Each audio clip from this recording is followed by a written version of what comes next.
market update. Joining me in studio is Sherry, and I know you guys by now, you already know how I feel about this woman, yeah? How are you doing? I'm okay, how are you, Becky? I'm good. That's amazing. My weekend was great. I know yours was too. Great. Successful weekend. Amazing. That's great. Just run us through the numbers and, of course, how the stock market performed last week. Okay. Yeah, because we do know that we're coming from a very good week. And we got into another week.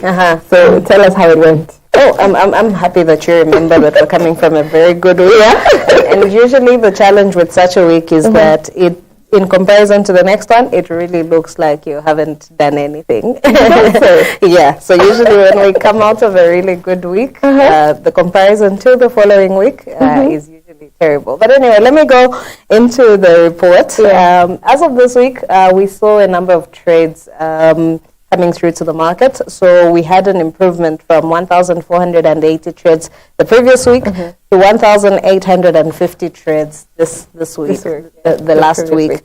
But interestingly, this didn't really relate to the turnover or the volume.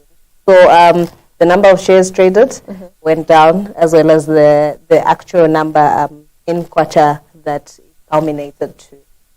So despite the increase in number of trades, because the previous week, as you mentioned, was a really good week, it was an exceptional week, the number of, the volume of shares to start with. The previous week, we traded 5,122 shares, 577. This week, the number of shares traded was 647,580, interestingly, from 5 million, which was a decline of about 87.36%. So to 100. To 100. Wow. So from literally from 5 million to 600,000. So that's what usually happens when you have a really good week, and then you try to compare it with the following week. I think similar to business, you have like your really good months, and then when you try to compare it, it's an outlier. So as for the turnover, what the number of shares culminated to, the previous week it was 18,661,000. That's what was traded on the market as of the previous week. Last week it was 8,052,000. So we see another decline of about 56%, more than 10 million of a difference. So basically that was the market in a nutshell. We also got to see some price changes coming through. So we had Chilanga moving by 1 kwacha from 39 kwacha to 40 kwacha.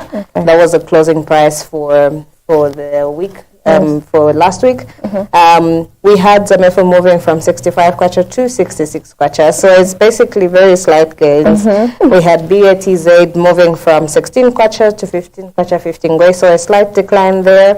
We had Pamozi, which wasn't supposed to be on this chart, because it's remaining on the quoted tier, though. It's a listed company. It moved from 4 kwacha 94 ngwe to 4 kwacha 21 ngwe. And lastly, ZMBF also saw a short decline, a small decline, which was 2 kwacha 28 ngwe to 2 kwacha 24 ngwe.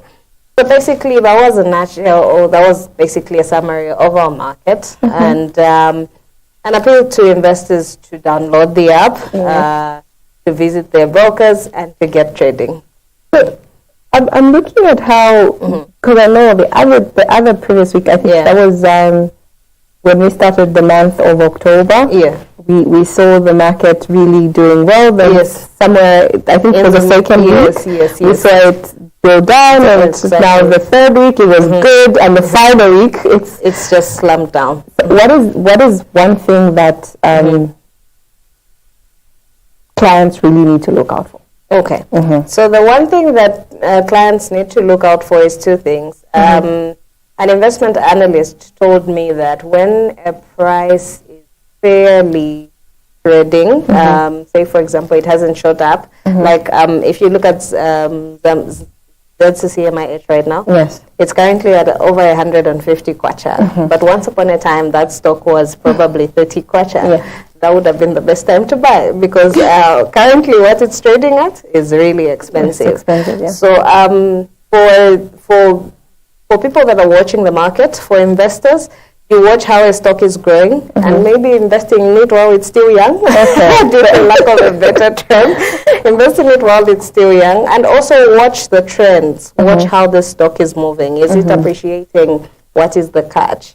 Sometimes a stock is appreciating due to different factors, and sometimes a stock is just fairly priced, and there's not much attention to it. And a number of people say that's the best time to buy a stock because the next time it just dramatically increases, you would be part of the increase. You would have joined the bandwagon. You would be okay. So by then you know that, okay, your stock has also moved. Okay. So the other thing, the beauty with the stock market is that we give you everything you need to work with. We give you the financials of the company. We give you any announcements, any changes in their board of directors, in their management team. So you basically have all the information that you need to work with in order to make an informed decision as you trade. Okay. Okay, thank you so much for that. Thank you. I think by now you already know what I'm about to say because you owe me. On the bright side, Becky, you are becoming an investment expert. So let's not do that today. Is that you diving me? Well, not really. I'm just. Or is that you trying to make sure that I do not bring out the? Because you said I could on national TV. So is it you trying to stop me? No, you're becoming an investment analyst. Because I like hearing that. Yeah, I'm very proud of you. Keep bringing it. Yeah, thank you so much. I really appreciate. I obviously look out for every Monday, like I always tell you in the background. Definitely, thank you. I appreciate that.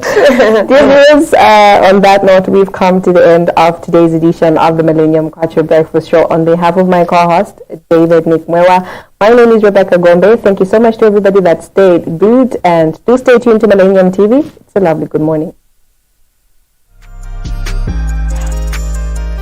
Welcome to Millennium TV, your gateway to the pulse of a new era. From cutting edge